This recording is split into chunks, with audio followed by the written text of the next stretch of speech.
감사합니다. 딸 사위 잘 챙겨주셔서.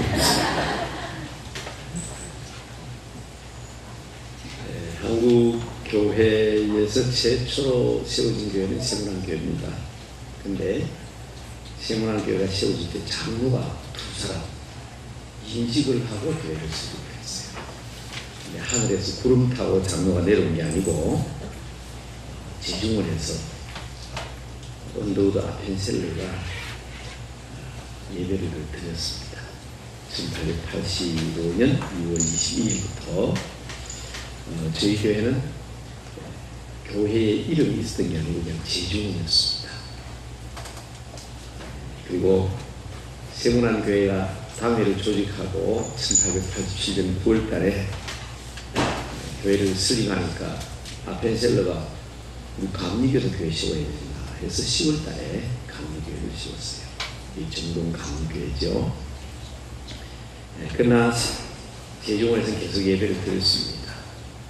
그래서 한 울타리 안에 연희전문학교, 세브란스대원, 남대문교회, 마태복음 4장 23절에 보면 우리 교인들이 기억해야 됩니다. 예수님이 하신 3대 사역이 있는데 첫째는 하나님 나라를 풀치했다, 선포했다.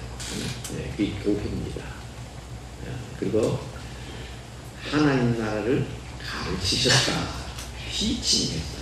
이 교육이에요. 그게 이제 연희전문학교입니다.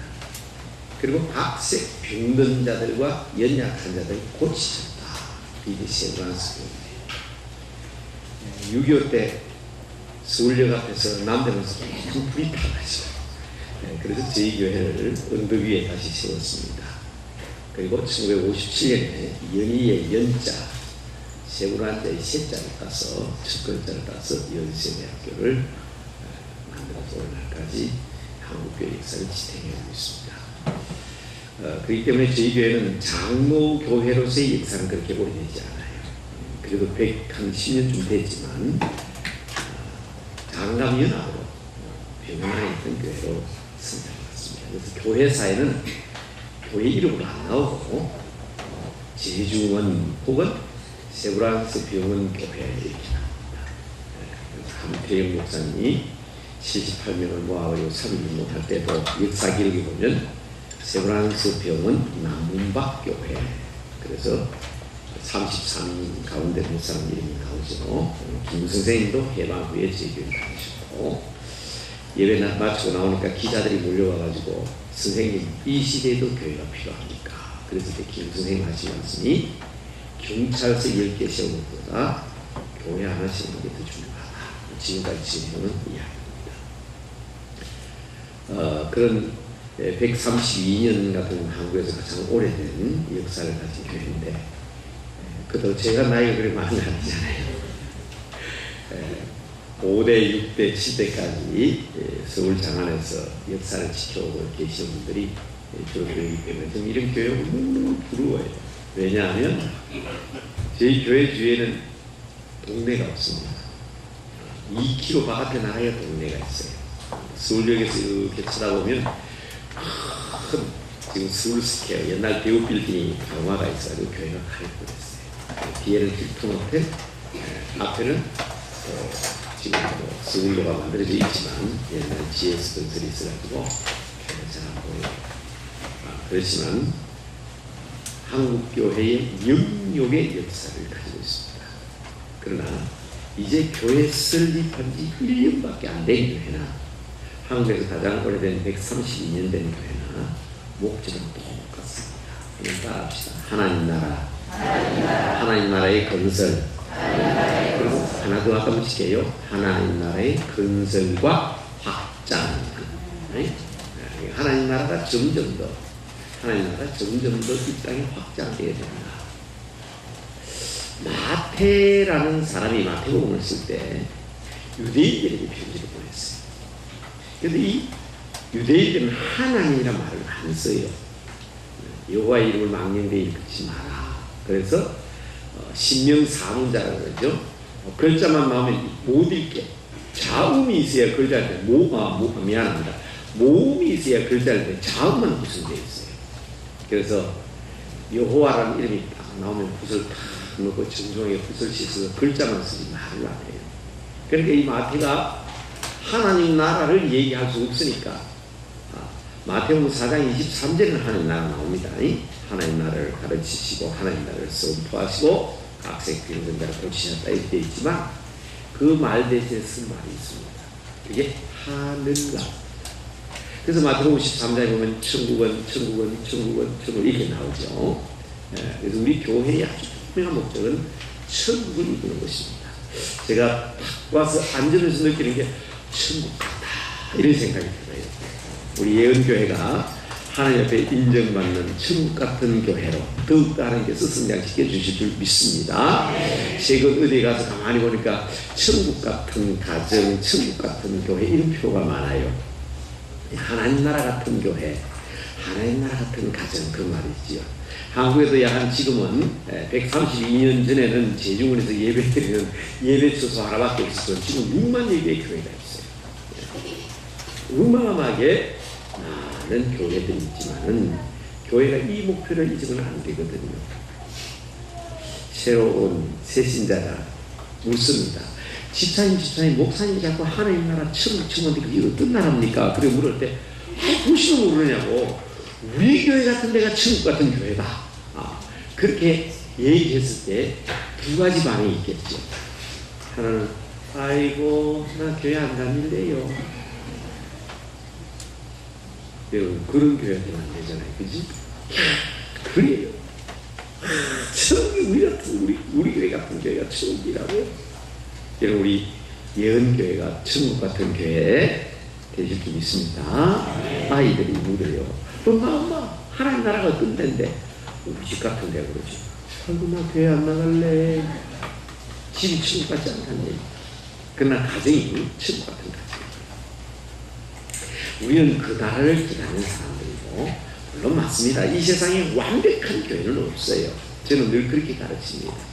그래도 장로의 신학교에서 20년 동안 선교하고 가르쳤잖아요. 하나님 나라를 확장하는 데 대한 가르침을 하던 사람인데 저는 드리는 말씀이 하나 있어요. 어느 교회든 완벽한 교회가 있다면 그 교회는 심각한 문제를 가지고 있는 거예요. 이단들은 자꾸 뭐라고 얘기하냐면 교회가 완전하지 않기 때문에 자기들이 필요하다. 그런데 여러분 이 세상에 완전한 교회는 없습니다. 불완전하고 부족하고 모자란 이기 때문에 모자란 사람들이 모였잖아요. 그래서 날마다 완전한 교회, 완벽한 교회, 문제 없는 교회로 만들어져 가는 거예요. 그러면서 아름다운 천국을 건설해 가는 겁니다. 그런데 우리 예언교회는 저는 모르겠습니다만 제 딸 얘기를 들어보면 이 지구상에서 제일 아름다운 교회라고 당연히 자랑을 하는데 목사님도 그 말씀 드렸어요. 목사님도 그 말씀 드렸어요. 제 딸은요 이 오르간 전공했기 때문에 우리 서울에서도 크게 여러 교회 반장을 다녔어요. 교회도 잘 안 가고. 그런데 자기가 와서 보니까 세상이랑 예언교회 같은 사랑이 많고 풍부한 교회가 없고 천국교회가 없다고 해서 미안합니다. 용서하세요. 제가 그랬어요. 그래도 목사님이나 장로님들 걱정이 있어. 문제가 없는 데가 없어요. 아니래. 이 교회는 문제가 없대. 그래서 그러나 교인들은 모르지만 장로님 목사님은 그 아름다운 교회를 위해서 늘 기도하니까 모든 성도는 그를 위해서 기도해야 된다. 제가 그런 말씀 드렸어요. 서론이 조금 길어지는 것 같은데 굉장히 중요한 얘기입니다. 한번 따라합시다. 기다리는 사람들. 제가 서두에 왜 이 말씀을 드리는 거 하니 혹 여러분 가운데서도 마음의 소원이 있잖아요. 바라는 바가 있거든요. 교회도 목표가 있고 꿈이 있다고요. 성도라는 말은 거룩한 사람들 그런 말입니다. 그렇죠. 거룩할 성자에다가 무리도자.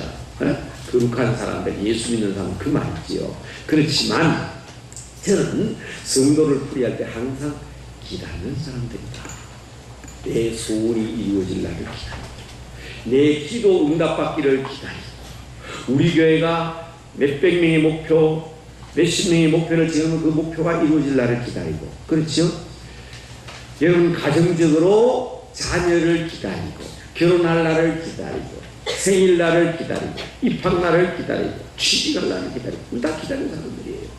그러나 가장 궁극적인 목표가 있습니다. 자, 두 번째 따라합니다. 여러분 제 설교 듣는 사람은 그냥 따라하라 하는 것만 자기 받아들이면 저절로 요약이 돼요. 네, 일부러 받아적으려 할 필요가 없어요. 네, 첫째 내가 하나님 나라 얘기했죠.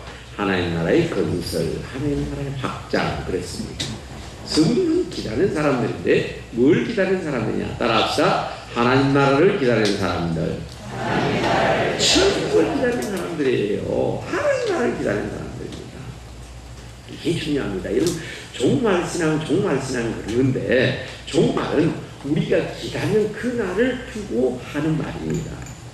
물론 종말이라면 우주적인 종말만 얘기하죠. 하늘이 종이 충만히 말리고 해와 달과 별이 빛을 잃고 지구에는 지진과 화산이 폭파하고 우리 주인께서 호련히 천군 천사들과 나팔소리와 함께 공중에서 재림하시고 그걸 우리는 무슨 종말이냐면 우주적 종말이라고 합니다. 이 세상 끝나는 날이에요. 근데 여러분 종말이 오지 않으면 절대로 하나님을 만날 수가 없어요. 우주적인 종말이 오면 우리는 구름 타고 오시는 예수님을 만날 수가 있습니다. 궁극적으로 맞습니다. 그걸 기다리지요. 그러나 죄송합니다. 그것보다 먼저 오는 종말이 있어요. 뭔가하면 개인적 종말입니다. 어떤 사람은 70년, 어떤 사람은 80년, 어떤 사람은 90년까지 사는 사람도 있고 저희 교회 제가 잘 아는 어떤 집사님은 107살인데도 아주 건장하게 남자분이 그렇게 사시는 분도 계세요. 개인적인 종말이 언제인지 우리는 알 수 없지만은 개인적인 종말이 오면 주님을 만납니다. 요단강 건너가 만나리 그렇죠. 개인적인 종말이 오면 주님을 만납니다. 저희 교회 노영명 권사님이 계셨는데 어느 날 전화가 왔어요. 월요일인데 목사님 빨리 병원으로 오세요. 어느 병원인데 순천향 병원입니다. 왜요? 제가요 오늘 하나님 나라 갈 건데 제 임종예배 좀 드려주세요. 세상에 제가 자기 임종예배 드려달라고 전화 받은 건 처음이에요. 근데 오라는데 안 갈 수 있어요? 제 집사람하고 갔지요. 갔더니 신재희 장모님이라고 저희 장모님 저희 교회 권사님 사위 딸 아들 다 갔어요. 그런데 할머니가 직접 전화를 한 거예요, 권사님. 그래서 내가 장로에 물었습니다. 임종예배 드려도 되냐고. 예배 드려야 된다는 거예요. 임종예배 드렸어요. 그럼 돌아가시겠어요? 그 멀쩡한 사람이 임종예배 드렸는데, 그래서 예배 드렸는데 물었어요. 권사님, 안 무서워요? 그랬더니 권사님이, 목사님 왜 무섭습니까? 얼마나 기다리는 건데, 그러면서 이런 말씀하셨어요. 우리 권사님 나이가 그 당시 한 90 가까이 됐으니까 그때는 초등학교 졸업하고 중학교 잘 없었잖아요. 중학교 간다고요 교복 맞춰놓고 책가방 준비하고 머리 단발머리 했죠? 단발머리 하고 운동화 신발 감동 고무신이 아니고 운동화 사놓고 입학식 날짜를 기다리는데 가슴 졸여서 기다렸다는 거예요. 그런데 지금 자기 심정이 그렇다는 거예요. 이제 가면 우리 아버지 만날 것이고 우리 어머니 만날 것이고 평생 동안 뵙고 싶은 우리 주님 만날 것이고 먼저 간 남편 만날 것이고 실종된 자기 아들도 만날 것이고 너무나 가슴이 벅차서 견딜 수가 없어서 그래서 목사님 불러서 임종예배 드린다는 거예요. 그날 안 돌아가셨어요. 근데 그 이튿날 돌아가셨어요. 참 복 있는 할머니죠. 그죠? 제가 가는 곳마다 사실 그 감정을 참 많이 합니다. 물론 제가 부산에 가면 부산은 광안리 해수욕장인데 그게 광안교회교가 있어요. 제가 1979년 80년에 처음 신학교를 들어가고 그 교회 부임했는데 담임 목사님 누군가 하면 여의도 순복음교회 이영훈 목사님의 큰아버지입니다. 이경규 목사님이라고. 백마고지 전때 구목을 했던 분이에요. 그 교회에서 제가 전도사 생활을 하는데 김병도 장로라는 분이 전화가 왔어요. 목사님 빨리 와보세요. 우리 아버지가 이상해요. 제가 가보니까 이미 아버지 운명하셨어. 아침을 자셨대. 아침을 잘 자시고 난 뒤에 병도야 네 동생 불러라 그러더니 동생이 부르니까 동생이 오니까 아버지 부르는데 야, 내 얼굴 봤지? 너 내 얼굴 잘 봐둬라. 나는 우리 주님 만나고 싶다. 그러니 방에 가서 베개 딱 갖다 놓고 누워 계신데 숨소리가 이상해서 저를 불렀다는 거예요. 근데 이미 돌아가셨어. 그래서 여러분 참 우리 기다리는 사람들이요 기다리면 기다리되 참 이 일을 위해서 기도 잘해야 되겠다. 믿음 준비해야 되겠다. 그런 생각이 참 많은데 우리 성도들이 준비하는 것은 우주적인 종말도 준비하지만 우리 개인적인 종말을 준비를 잘 해야 됩니다. 여러분 다 복 있는 사람 되시기 바랍니다. 우리 교회도 평생대학 노인대학 어른들이 그 노래를 만들어놨는데 세상에서 서는 말을 갖다 노래 가사에다 넣어놨어요. 9988이라고 99세까지 팔팔하게 살다가 2, 3일 앓다가 죽어야 된다고 9988 그다음 2, 3 살아든가 그런 말 만들어가지고 노래를 부르더라고요. 사실요 우리가 기다리는 사람들 이 세상에서 기도 응답되고 자녀들 결혼하고 경고하고 잘 살아야 됩니다. 정말 잘 살아야 됩니다. 며칠 전에 제가 기도를 하는데 예수님께서 해당장 야일의 딸을 죽었던 딸을 살려놓으셨잖아요. 막 사람들이 막 웅성거리고 죽었던 사람이 살아났으니까 굉장히 했을 거 아닙니까? 그렇죠? 그리고 여러 가지 이야기들이 있을 텐데 예수님께서 저한테 먹을 걸 주라 그랬어요. 주는 그 말을 은혜를 받았어요. 죽었던 사람이 살아나는 것도 중요하면 우리 주님께서는 배고픔까지도 생각하시고 이 땅에 살아가면서 누릴 복도 다 승하시니까 지긋하시는 생각이 드니까 아주 가슴이 쭉 먹을 것을 주었어요. 먹을 것을. 우리 믿는 사람들이 뭘 기다리냐 그날도 중요하지만 이 땅에서 더 잘 살고 더 복되고 더 아름다운 날이 이루어지는 그날을 기다리는 사람들입니다. 여러분 기도 응답 다 받으시고 그날을 누리시기를 바랍니다. 그 아름다운 천국의 삶을 이 땅에서 누릴 수 있는 종말이 있어요. 그게 뭐냐 하면 육신적 종말입니다. 제가 우주적 종말 얘기했습니다. 개인적 종말 얘기했습니다. 근데 진짜 중요한 것은 육신적 종말이에요. 성경 말씀의 근거는 고린도전서 3장 1절입니다. 사도 바울이 고린도 교인들에게 이렇게 얘기합니다. 야들아 내가 너희들 보니까 신령한 사람이라고 얘기할 수가 없다. 거룩한 성도는 성도인데 내가 내려와서 거룩한 성도, 신령한 성도가 내가 말할 수가 없다고 그랬어요. 내가 너희들을 하는 모습을 보니까 아직도 육신에 속한 자다. 육에 속한 자 아닙니다. 고린도전서 2장 14절에 보면 육에 속한 사람이 나와요. 그건 성령과 관계가 없는 사람입니다. 예수 안 믿는 사람이에요. 죽으면 지옥 갈 사람입니다. 근데 육에 속한 사람이 아니고 고린도전서 2장 15절은 신령한 사람이 나옵니다. 여러분과 같이 하나님의 자비가 된 사람들 다 신령한 사람들이에요. 그런데 사도 바울은 왜 나는 너희들 모습을 보니까 신령한 사람이라고 말할 수 없노 그랬어요. 잘 읽어보세요. 제가 고린도전서 3장 1절이라고 했습니다. 뭐라고 해요? 너희는 아직도 육신에 속한 자로다. 그리고 거기에 단서를 붙여놨어요. 곧 아직도 어린 아이로구나 그랬습니다. 여러분 제 딸이 딸을 낳았어요. 아마 다음 주나 그 다음 주 되면 이제 교회 오겠죠. 아마 우리 목사님 안고 또 기도해 주실 줄 믿습니다만 제가 안고 축복 기도를 담임 목사한테 먼저 받고 난 뒤에 내한테 데리고 오라고 그랬어요. 우리 집 와 있지만 신랑이 와 있지만 자 보세요. 지금 산부인과에 어린 애가 하나 태어났어요. 여러분 우리 예언교회에 전도사의 딸이 지금 우주 와 있어요. 자 물어봅시다. 사람입니까? 사람 아닙니까? 지금 산부인과에 태어난 아이가 사람입니까? 사람 아닙니까? 사람이지요. 근데 사람 것을 할 수 있습니까? 없습니까? 사람 것을 할 수 없습니다.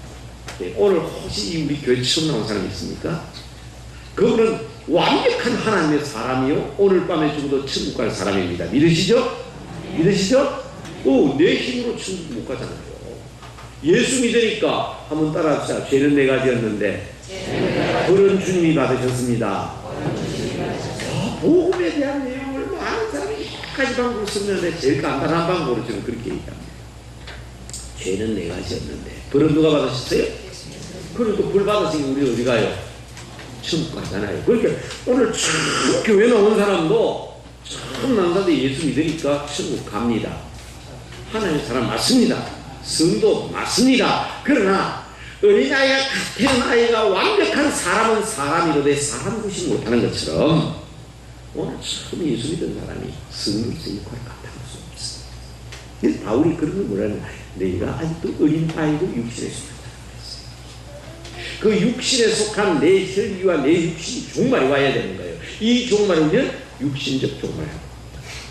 여러분, 한국에 한때 가장 유명한 베스트셀러 가운데 제자입니까? 하는 책이 있었어요. 후안 칼로로라는 사람이 쓴 책인데, 예수님의 제자, 신령한 성도가 되기 위해서 제1장이 이렇게 얘기하고 있어요. 제일 먼저 제자가 되기 위해서 첫 번째 조건입니다. 그게 바로 뭐냐? 우리가 신앙을 가지되 성경에 나와 있는 마태, 마가, 누가, 요한복음의 신앙을 가져야 되는데, 사람들이 처음 나오면 무슨 복음을 믿고 있냐면 내가 복음을 믿고 있다. 내가 복음을 믿다는 거예요. 자기가 하나님 만들어요. 자기. 그래서 교회와 목사님 쓰거든요. 내가 생각 하나님하고 다른데 자기 틀을 가지고 있거든요. 그리고 거기 들어오면 은혜롭다 그러고 그 틀이 벗어나면 은혜롭지 못하다. 그건요, 자기가 만든 하나님이에요. 그건 우상입니다. 그건 우상입니다. 내가 하나님을 만드는 게 아니라 하나님이 우리를 만드시기 때문에 우리는 성경에 있는 하나님의 말씀이 선포되면 그 하나님을 믿어야 되는데, 여러분, 우리나라 외국이랑 똑같은가 봐요. 이 후안 칼로로스가 지적하기를, 내가 복음을 버리지 않으면 그게 바로 육신의 종말입니다. 주님 만날 수 없다. 예수님 만날 수 없다. 그러니까 우리가 철저하게 말씀 신앙을 가지라고, 말씀 신앙을 가지라고, 그 말씀대로 선포되는 그 말씀을 바로 믿는 믿음, 그게 육신적 종말입니다. 그래서 갈라디아서 2장 20절을 보면, 내가 그리스도와 함께 십자가에 못 박혀 버렸다. 나는 죽었다. 나는 없다. 나는 없다. 근데 내가 살아있는 나를 위하여 자기 몸을 버리신 하나님의 아들을 믿음으로 사는 것이다. 그 믿음으로 여러분, 천국 하나님 나라를 여러분 마음속에서 먼저 이루는 복된 성도들 되시길 바랍니다. 그래서 오늘 제가 종말신앙과 성도의 자세, 제목이 그렇잖아요. 이 종말신앙이 뭐냐면, 우주적인 종말에 대한 믿음, 개인적인 종말에 대한 믿음, 그것도 중요하지만 내가 하나님 나라를 이 땅에 이루면서 살고 기다리는 사람으로서 온전한 복을 받기 위해서는 다른 종말신앙을 가져야 된다. 그래서 사도 바울은 날마다 내가 죽는다고 했잖아요. 그 구체적인 내용들이 여러 군데 나오지만, 예수님의 동생 야고보가 오늘 본문에서 뭐라고 얘기하고 있는가? 7절, 8절, 야고보서 5장 7절, 8절, 9절에 각각 동사가 하나씩 나와 있는데, 이 말씀을 제가 오늘 말씀을 요약하고 이 말씀으로 결론을 내려고 합니다. 참 중요한 얘기예요.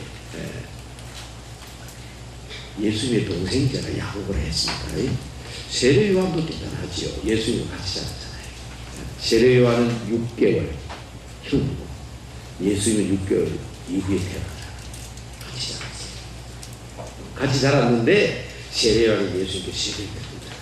시간에서 그 관계에 대해서 구체적으로 말씀드리기 힘들고, 다만 요한복음을 보면 세례 요한이 같이 자랐기 때문에 예수님이 하나님의 아들도 모릅니다. 근데 요한복음 1장에 보니까 나에게 세례를 주라 하는 그 이가 지적하는 그 사람이 하나님의 아들이라 했기 때문에, 내가 세례를 주다가 이 사람이 진짜 하나님의 아들이라는 걸 알게 됐다. 하늘에서 음성이 나죠. 성이 비둘기처럼 내려오죠. 그러니까 세례를 간다는 거예요. 요한복음 1장 차리고 그 내용이 나옵니다. 나도 그때야 내가 같이 자랐지만 30년의 세월을 동생도 아니에요. 6개월 친구잖아요. 친구로 자랐지만 그분은 죄가 없는 분이라, 내가 당신이 어떻게 내한테 세례를 받습니까? 죄가 없다는 증거입니다. 예수님 죄가 없다는 증거예요. 그 하나님의 아들로서 그런 게 아니에요. 당신이 내한테 세례를 내가 어떻게 당신이 세례를 베풉니까? 하고 거절했는데, 세례를 주는 순간 성령의 음성을 듣고 그걸 알았다고 했잖아요. 여러분, 그래서 이 세례 요한이 같이 자란 세례 요한이, 친구 같은 세례 요한이 예수님을 증거한다는 것도 놀라운 일이지만, 같은 데에서 태어났잖아요. 야고보가. 그런데 야고보서 1장에 딱 보면 뭐라고 얘기합니다. 우리 주 예수 그리스도의 종 야고보 이런 게 있어요. 자기 형님의 종이라고 표현했죠. 야고보서 1장에 그래 나와 있어요. 그러니까 이 고백도 엄청나게 중요한 고백이에요. 그런데 이 야고보가 마지막 종말 신앙을 가진 자의 자세에 대해서, 자, 5장 7절, 8절, 9절인데, 이왕 성경을 보셨으니까 여러분 성경을 똑바로 필요하면 줄까지 치셔야 돼요. 성경이 깨끗하면 마음이 지저분하고, 성경이 지저분하고 마음이 깨끗하대요. 저는 처음 예수 믿을 때 성경에 줄치다 우리 전도사님 혼쭐이 났어요. 줄친 것만 읽게 내가 편식을 한다는 거야. 그럼 그때는 성경이 얼마나 귀했는지 주일날 보고 탁도 얼마나 성경 귀하게 얘기했는데, 근데 지금 여기 집에 성경 몇 권씩 있잖아요. 그 성경 깨끗하게 그 친구 가져갈 것도 아닌데. 자, 5장 7절에 동사가 하나가 팍 나와요. 줄치시야. 자, 한번 읽어볼까요? 5장 7절 같이 시작. 그러므로 형제들아, 주께서 강림하시기까지, 자, 거기에 일하고 따라합시다. 길이 참으라. 주님 강림하시기를 동물이라는 얘기 아닙니까? 주님 강림하시기까지 길이 참으라. 인내하라. 성도들은요, 기다리는 사람, 하나님 나라를 기다리고 주의 뜻이 우리 교회와 우리 가정과 내 마음속에 이루어지기를 원한다면, 여러분한테 좋은 대학 들어가기를 원하고, 좋은 회사 취직되기를 원하고, 좋은 남편, 좋은 신랑 만나기를, 좋은 각시, 색시 만나기를 원하면 이거 다 깨달아요. 우리 기독교는요, 사랑의 종교라거든요. 근데 한 번씩 고린도전서 3장, 뭐 사랑에 대한 정의가 나오거든요. 사랑은 언제나, 그다음 기독교 사랑의 종교인데 사랑은 오래 씁니다. 여기 예수 믿는 사람들이, 종말을 기다리는 사람들이 인내심이 시작해요. 들에 나가가지고 농사를 짓는 사람이 다른 밭에는 벼가 아주 이삭이 잘 나와. 우리도는 벼가 이삭이 안 나와서 왜 속 뽑아서 다 발라주고 기다려야 돼. 그 얘기죠. 농부가 이런 비와 기둥, 그런 비 기다려서 기다립니다. 여러분 지금 기도하는 제목들이 이루어지지 않는다고 목사님 이럴 수가 있어요. 나는 이렇게 기도해야 됩니다. 기다려야 됩니다. 자, 이런 아주 중요한 성경 구절 있습니다. 누가복음 21장 19절에 보면, 차 시간이 없으니까 제가 얘기할 때 표시는 누가복음 21장 19절 따라합시다. 너희 인내로 너희 영혼을 얻으리라. 뭐로 영혼을 얻는다고? 인내. 마가복음 13장 13절 따라합니다. 끝까지 견디는 자는 구원을 얻으리라. 기독교가 사랑의 종교고 믿음의 종교라고 그랬는데, 끝까지 견디는 자가 구원을 얻는데, 너희 인내는 너희 영혼을 얻는데요. 사랑은 오래 참는 거래요. 여러분, 저는 1976년에 부산에 있는 경남여자산업고등학교 국어선생으로 교직생활을 시작했습니다. 이런 얘기하면 조금 의심하는 사람이 있어요. 목사 76년에 여고생 같으면 50대 후반인데 맞아요? 76년에 여고생 정도 되신 계시나요? 그 줄 쳐다보면 그렇게 안 보이잖아요. 40대는 안 보여요? 여러분, 1976년부터 경남여상에서 교직생활을 시작해가지고 고등학교 2년, 초등학교 12년, 14년 동안 교직생활을 했습니다. 학생들 가르치죠. 지금 방법으로 가르치지 않았습니다. 이 구절을 읽을 때마다 너무너무 후회되는 게 많아요. 좀 더 참을 수 있어야 됩니다. 좀 더 인내하면 아이들을 가르쳐야 됩니다. 근데 그 중에 내가 못 참아서 참지 못해서 문제가 되는 것도 있지만, 혹시 부산에서 오신 분을 아시려고 하는데, 부산에 가면요, 아주 산초등학교인데, 제가 마지막 7년을 부산에 있는 문현동에 배정초등학교라고, 그때는 국민학교였죠. 거기에서 제가 7년 동안 마지막 교직생활을 했어요. 최고급 학교입니다. 국회의장했던 정유화 집사님의 아이도 제가 가르쳤고, 연합철강, 그다음 주식회사, 나이키, 화성 이런 회장님들 아이들도 그 당시에 제가 가르친 선생님이었어요. 그러니까 아마 수준을 알만하죠. 엄마들이 아주 대단합니다. 이태리들이 사실 자기들 말대로. 근데 와 이렇게 얘기해요. 선생님, 내가 누굽니까? 애 엄마 아닙니까? 제한테 얘기하면 괜찮습니다. 걱정하지 말고 얘기하십시오. 안 넘어가야 되는데. 내가 끝까지 참아야 되는데. 이야기하면요, 이튿날 애가 학교를 보면 문티판티가 돼요. 엄마한테 얻어터져요. 제 스스로 인내하지 못해서 선생 노릇 하는 것 정도 되지만 너무 무뚝하더라. 뭘 지금 얘기하려고 하는 겁니까? 사랑한다면요, 자녀들을 사랑한다면 감정들 힘들어야 됩니다. 사랑하는 참기다. 부부가 사랑한다면 참아야 됩니다. 내 남편이면 내 남편이 나를 완벽하게 압니까? 내 아내가 나를 완벽하게 알아요. 아무리 하면 이제 하나 되는 그러니까 사실 이 천국 이루는 이 인내는요, 굉장히 힘들어요. 자녀들 교육도 이렇게.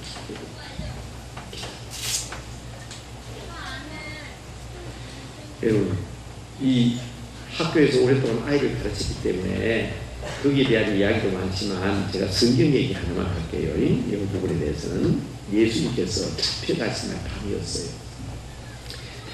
그냥 군병들이 칼을 가지고 창을 들고 밧줄을 들고 예수 묶고 왔어요. 그런데 베드로가 나서 이럽니다. 선생님, 제가 막 그거로 칠까요? 이렇게 묻습니다. 여러분, 베드로가 칼 쐈답니다.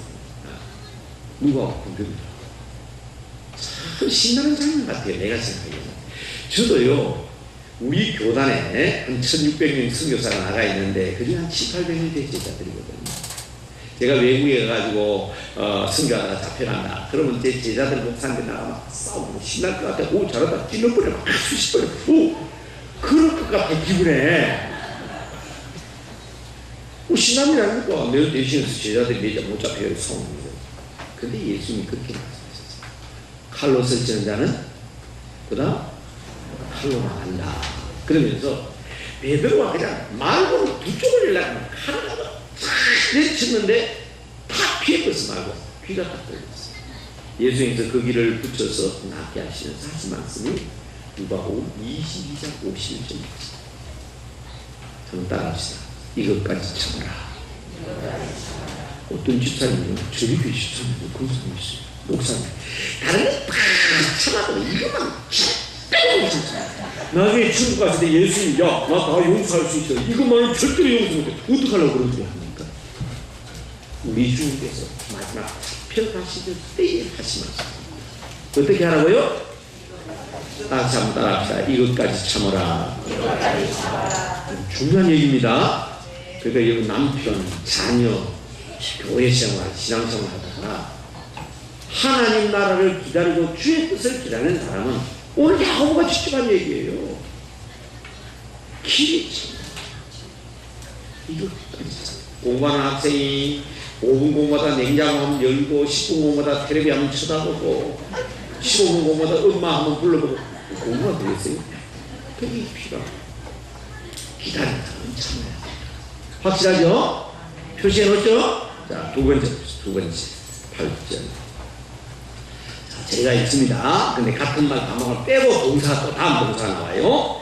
형제들아, 아니 미안합니다. 너희도 길이 참고 그다음 동그라미 이하고 줄치죠. 따라하라 그러고 줄치라 그러고 동그라미 하라 그러고. 제가 초등학교 선생님 출신이잖아요. 그래서 우리 교인들도 아유 우리 목사님은 초등학교 선생님 출신이 돼가지고 심심하면 따라하라 그러고 줄치라 그러고 그냥 줄치라 이게 동그라미 1 동그라미 2 이래서 하니까요. 동그라미 2하고 줄치자.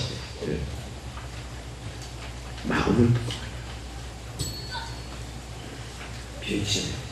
변질되지 마라.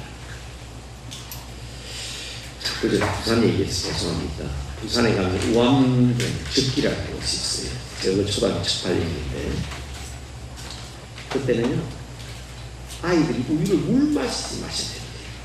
그래서 학교 뒷뜰에 가마솥을 갖다가 전으로 가지고 물 끓여가지고 우유를 탁 애들이 그냥 도시락 가고 빈 도시락 가고 우유를 마시고 그때 얘기한 게 애들은 우유를 물 마시듯이 마셔야 된다. 근데 물어봅시다. 그 몸에 그렇게 좋은 우유가 변질된 우유라면 어떨까요? 어떤 일이 벌어져요? 엄마도 계죠. 어떻게 돼요? 어떤 일? 변질된 우유 먹으면 어떻게 돼요? 네? 설사만 합니까? 죽어요. 좋은 것일수록 변질된 우유. 음식이 그렇게 좋은 것이지만 변질된 거 먹으면 끝장납니다.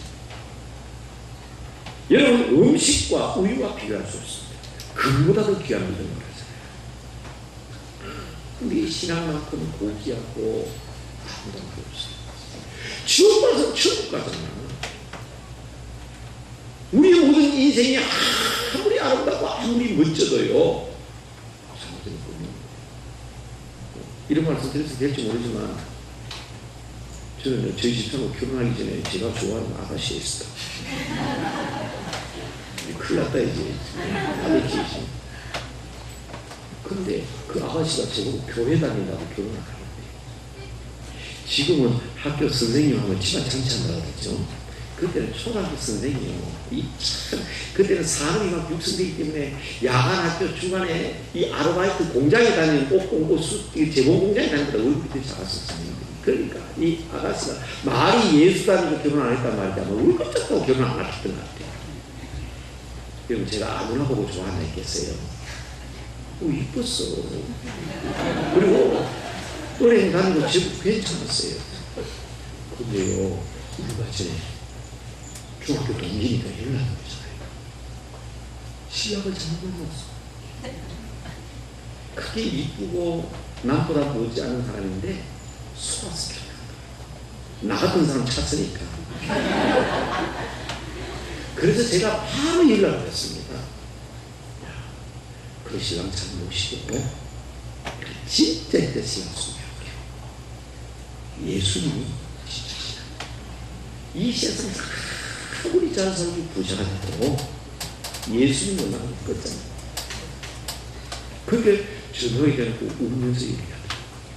어떻게 신앙생활 하지? 무슨 병이 와가지고 뭐 시간이 때리고 그런 거. 그건 중학교 동기들이니까. 다른 사람보다도 꼭 당신은 예수님이 돼야 될 것 같다. 근데 연락 왔어요. 왜 다른다? 제가 왜 이 말씀 드리는 하니 우리가 진짜 아무리 귀하고 좋은 것 같아도요, 우리 주님에 대한 이 사랑이 변질되면, 이 믿음이 변질되면, 참 교회 나온 사람보다 목사, 장로, 집사, 신앙이 더 뛰어난 사람 변질이 더 들어갔습니다. 왜 더 포기한 것입니까? 혹시 고향이 남원인 사람은 제 얘기 듣고 화내세요. 저는 대한민국에서 가장 옛날 소설 가운데 저지고 비윤리적이고 몰상한 소설 좀 충분히 봤어요. 보세요. 여러분 지금 여러분 아들 다 큰 아들 딸이 길거리에 나가지고 우와 멋있다 내 신랑 하자 내 같이 하자 그래가지고 그날 밤에 참을 들고 마주고 저라고 신랑 하시면 인정하시겠느냐고. 텔레비전에 보니까요 남자 여자가 살았는데 부모가 허락을 안 해. 그러니까 베개를 집어넣어가지고 임신했다고 그래가지고 결혼하더라고. 지금 이 시대도 그런 시대인데 어떻게 그 시대에 그 그레타를 처녀하고 도련님하고 만나가지고 신랑 같이 할 수 있어요? 그건요 윤리적으로 노력적으로 하는 건 몰상식한 얘기예요. 근데 저한테 처음 듣지요. 무슨 얘기가 하면 저는 우리 한민족이 살아있는 한 영원히 중요한 게 코리안 러브스토리. 그 영화 그 내용 보면 볼수록 재밌잖아요. 네, 뒤에는 아니죠. 그래서 부도도 타다 몰상 쓰다 비빌 수 있고 많은 사람 아무도 없어요. 이유가 뭔지 아세요? 중요한 게 즐기는 거예요. 꼭 성경 내용 비싸다. 왜냐하면 이돈이 이런 얘기하거든요. 나 서울 가서 과거 급제하면 데리고 올게. 예수님 뭐라 그랬어요? 내가 가서 처소를 예배하는 너에게 데리고 오겠다. 맞죠? 또 그 춘향이 보세요. 우리 성도도 똑같다. 누가 무슨 소리 해도 기다리자. 그런데 거기 등장하는 변사꾼은 영락없는 사탄이에요. 이 사탄은요 사람을 회유합니다. 유혹합니다. 협박합니다. 죄가 없어도 참수합니다. 사탄의 특징이 세 가지가 그거예요. 첫째 권세가 있어요. 원리. 보디발이 안에 요셉을 놓은 보디발이 안에 권세가 있다. 두 번째, 야, 니 내하고 같이 자자. 유혹하거든. 야, 창세기 30년 읽어보세요. 날마다 유혹해. 날마다. 근데 이 변사도가 날마다 유혹해. 유혹 하나 하니까 나중에 죄를 뒤집어 씌워. 요셉이 죄 아니었습니다. 그도 도망 나왔으면 그 죄 뒤집어 씌우자. 그게 참수라고 합니다. 그래서 사탄 속사는 권세 있고 유혹하고 참수한다. 변사도 그거야. 그게 중요해요. 이 신앙과 믿음의 절기를 지킵니다. 그러니까 어떤 현상이 생겨요? 부도덕하고 몰상치하고 비리고 다 묻혀버렸어요. 여러분 어떤지 모르지만 저는 하나님 앞에 설 때마다 그런 생각을 해요. 손눈타이만큼 몰상치하고 비율리고 부도덕한 사람도 있을까? 그러나 내가 끝까지 예수 믿는 믿음 정말 기다리는 사람들 이 신앙 지키면 하나님께서 청결한 신으로 나를 맞아주신다. 여러분 끝까지 변질되지 아니하는 마음을 끈하게 하는 믿음의 사람들 되시길 바랍니다. 자, 마지막 9절입니다. 형제들아 서로 원망하지 말라. 뭐 하지 말라? 원망하지 말라. 왜? 기한 보십시오. 그리하여 심판을 면하리라. 보라, 심판주가 어디에 있다고요? 지금 심판주가 문 열고 들어오는데 그때 누구 핑계합니까? 누구 탓해요? 누구 원망합니까? 하나님 제일 싫어하는 게 남 탓하고 남 핑계고 남 원망하는 겁니다. 교회 안에서요, 여러분 한번 보세요. 이거 목사님 때문입니다. 이거 장로님 때문입니다. 권사님 때문입니다. 누구 때문에 고요. 절대로 그건 하나님께서 원하십니다. 왜 따먹었냐? 유자가 유혹하니까 따먹었지. 니 왜 따먹었냐? 왜 뱀이 유혹하니까. 여러분, 하나님이 제일 싫어하는 게 핑계. 사울 왕이 묻잖아요. 사무엘서에 묻거든. 왜 그랬냐? 왜 그랬냐? 당신이 늦게 오니까 그랬지. 이 사람들이 반란하니까 그랬지. 왜 이 짐승자가 안 죽냐? 제사 지내고 그랬지. 여러분, 하나님 다 알고 계시는데 누구 핑계하고 누구 원망하고 하나님이 제일 싫어하는 게 핑계하고 원망하는 겁니다. 여러분, 절대 손대면 안 됩니다. 절대 손대면 안 되는 게 있어요. 하나님, 맞습니다. 다 하나님 끄지만은 하나님 특별히 구별해놓은 게 있다. 그 손대면 안 돼요. 여러분, 모든 물질은 다 하나님 거예요. 여러분 쓰는 돈, 월급, 10분의 10 다 하나님 거예요. 여러분 사용하는 10분의 9도 하나님 거 맞아요. 그렇지만 하나님이 여기 마음대로 쓰라 했잖아요. 그런데 딱, 야, 이거 구별해라. 10분의 1딱 구별해놨어요. 누구 거라고요? 그거 손대가지고 복받는 사람이 없습니다. 저희 집에 있는, 제가 어릴 때 제 집에 있는 건 전부 우리 아버지 거지. 내 마음대로 할 수 있습니다. 아버지 거지. 그러나 아버지가, 야, 이건 하면 안 돼. 그 손대는 큰 이 강큰 사람도 참 많아요. 제가 이 얘기했을 때 그랬더니 목사님 우리가 아나니아와 삽비라의 얘기를 압니다. 그러더라고요. 여러분 7일 월화수목 금토주의 전부 다 하나님 날입니다. 하나님이 이 시간 한 시간 빼가면 우리 못 살아요. 월요일도 하나님, 화요일도 하나님 날, 수요일도 하나님 날 맞습니다. 목금도 다 하나님 날입니다. 그러나 하나님이 안식일 개념을 도입해가면서 부활하신 날을 다 하나님의 날 다 주님한테 드려야 되지만 그래도 이 거룩한 주의를 거룩하게 지켜라. 그걸 금없이 손대는 사람이 있어요. 저는 그거 보면 무섭고 들고 떨리는 거예요. 이거요 손대면 큰일 납니다. 손대면 큰일 납니다. 우리 교회도 보니까 누구 보고 중력자가 말입니다. 11조가 안 되는 거예요. 수입이 없어서 수입이 아무래도 한 달에 1,000원 벌면 100원 수입이 있고 만원 벌면 1,000원 11조 할 수 있잖아요. 100원 벌면 10원이라도 내놔야지. 근데 뭐라고 목사님 제가요. 형편도 그렇지만 내가 우리 동생한테 얼마 주고 나 11조 다 그래서 네가 하나님이다 그랬어. 네가 하나님이다. 하나님이 구별해가 하나님이 하나님은 하나님 하라는 해야 건데 사람들이 자기가 판단하는 거예요. 어려운 교회 도와줬다고? 그러니까 그 어려운 교회에서 이거 뭐라 하더냐? 명절 되면 고맙다고 선물 보내고 그렇지. 그게 하나님대로 된 거죠. 하나님 뜻대로 딱 집에서 들어놓고 그 다음에 구해 하나님 그렇게 하라. 제가 잘못 얘기한 겁니까? 맞잖아요.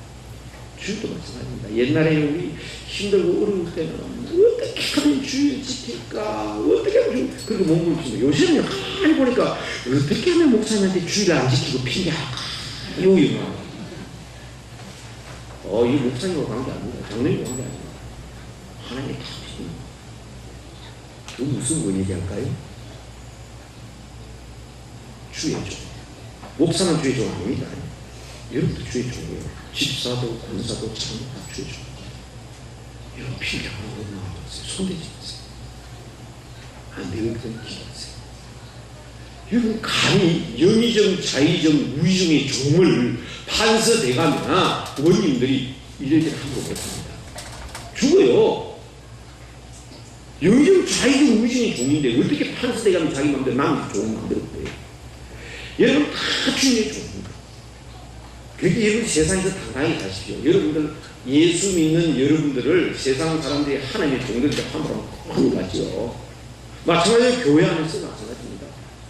주님께서 그들한 종을 내놓습니다. 주님께서. 그런데 이걸 붙들고 원망하고 피려고 제가 오늘 한국 교회가 표매를 당하고 비난을 받고 욕을 얻는 이유는 하나님께 대한 개념이 점점 붙들고 물론 저는 그렇게 얘기합니다. 우리 장로님, 권사님, 집사님들이 그렇게 얘기합니다. 철저한 주님의 종이 되면 감히 사람들이 어떻게 주님의 종을 마음대로 하겠냐. 저 신학교에서는 학생들이 그렇게 얘기합니다.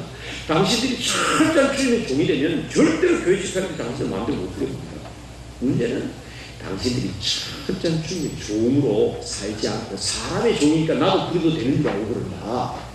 그렇죠? 우리 집사님, 장로님, 권사님들 다 주의 종들입니다. 여러분들이 하나님 말씀에 철저하게 순종하는 사람이면 세상은 여러분 만들지 못해요. 그런데 여러분들이 그냥 세상 것 따라오고 세상 것 따라오고 세상 사람들이 볼 때는 네 종이야 내 종이야 똑같다 싶으니까 마음대로 하라는 거예요. 우리들에게는 그런 자세도 필요하지만 우리가 불평하고 원망하고 못하다는 것은 이거 심판적으로 몰랐습니다. 정신 바짝 차려야 됩니다. 그래서 이 원망하지 말라는 말은 소극적인 표현 아닙니까? 뭐 하지 마라, 뭐 하지 마라, 뭐 하지 마라. 그러니까 이거 앞에는 다 뭐라 그랬어? 앞에는 긴장을 해. 마음을 꼬나게. 근데 이 하지 마라 하는 적극적 표현을 바꿨다. 우리 교회에서 적극적 하니까 나이 많은 연세 많은 할머니가 있어가지고 지금 목사님 뭐 합니까? 더군다나 우리 교회 교인들은 제가 액센트가 세잖아요. 부산에서 제가 교육 시험을 했어요. 그러다 보니까 할 수 없어요. 액센트가 좀 세요. 그러니까 옆에 보면 지금 목사님 뭐 합니까? 목사님은 소꼭지 빨지 말고 쥐꼭지 빨아라 하네요. 그럼 소극적인 삶을 살지 말고 적극적인 삶을 살아야 했더니 소꼭지 빨지 말고 쥐꼭지 빨아야 해요. 여러분 쥐꼭지 빠십시오. 쥐꼭지 빠는데 그 적극적인 표현을 하면 원망하거나 근심하거나 남 탓하거나 핑계하지 말라가 아니라 조금 말을 바꾸면 따라합시다. 감사하라. 감사하라. 잘못된 것도 이거 우리 승리시다. 옛날 우리 6.25 때는요 우리 믿음의 선배들이 전쟁에 자식 잃고 몸 상하고 재산 그대로 이게 하나님의 뜻이다. 사람들은 승리시다. 근데 지금 그게 사라져. 왜? 요게 머리가 뛰어나가지고 자기가 판단하니까 이 감사신앙이 없어지죠. 아까 말한 원망하는 신앙을 갖다 나니까 조금만 상처가 났다고 조금만 삐져가지고 감사 없어 그런 거 아닙니까? 감사 없어 적극적인 그래서 이게 하나님의 뜻이냐 그랬잖아요. 항상 기도하라, 쉬지 말고 기도하라, 동사에 감사. 이 감사가요 여러분 자식도 똑같은 사람이잖아. 줘도 안 준다고 맨날 유병을 있어주기 싫어요. 주다가 그런데 안 줘도요 잘 안 줘도 고맙습니다 감사합니다. 우리는 없어서 못 줘서 그러지 자꾸 주고 싶잖아요. 맞아요, 안 해요? 그렇죠? 하나님은 우리가 원하는 훨씬 더 많은 걸 주고 싶어하는 하나님이신 줄을 믿으시기 바랍니다. 그런 사람들은 그렇게 그 받을 수 있는 능력을 못 하는 이 감사합니다. 고맙습니다. 여러분 더 많은 성경에서 많은 교훈이 있지만 오늘 예수님의 동생인 야고보를 통해서 종말 신앙이 뭔가 그리고 이 종말 세상은 성도의 삶이 어떤 것인가를 깨달음으로 여러분 가정이 천국 같은 가정이 되기를 주의 이름으로 축복합니다. 우리 영교회가 하나님이 가장 기뻐하는 아름다운 천국 같은 교회가 되기를 주의 이름으로 축복합니다. 그리고 여러분 대개는 한 날이 여러분 마음속에 있는 천국을 위하여 그 감사가 넘치게 되기를 주님의 이름으로 축복합니다.